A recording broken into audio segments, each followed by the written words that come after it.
I am passionate about mental health. Mental health is something that I'm passionate about because it's one of those subjects that is shunned upon.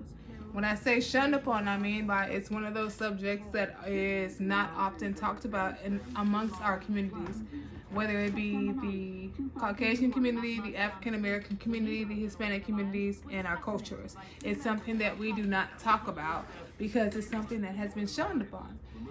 The reason why I'm so passionate about the mental health spectrum is because I'm raising two young men, and I want them to be comfortable in the skin that they're in and not allow other people, things, and anything that may come their way to detour them from what it is that they are destined for. And when I say destined for, I mean by what it is they are determined to be. Mental health is something that we look upon as something that we shouldn't talk about, when it should be something that we do talk about because it shapes who we are, it builds our community, and it helps us to go forth to be who it is that we need to be.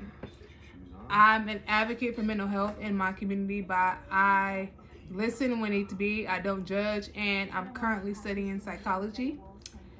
I have a podcast where I talk about things that affect the community, and mental health being one of them, and it being the thing that I'm most passionate about.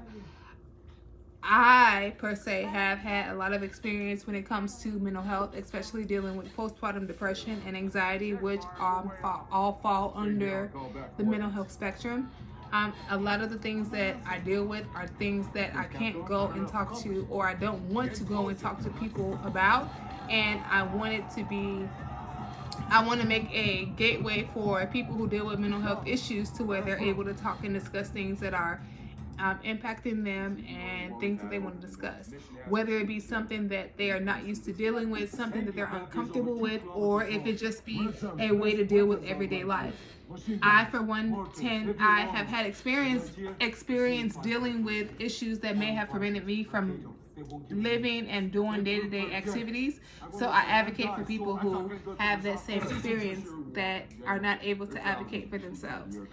One being children, one being men, and another one being women. So I use the voice that I have and the experience that I have with mental health to help those deal with things that are preventable. So the thing I'm most passionate about would be mental health, because I feel as though it's something that we shun in our communities and we don't often talk about, when it needs to be something that we shed light on and help everyone deal with from our day-to-day activities. Stop.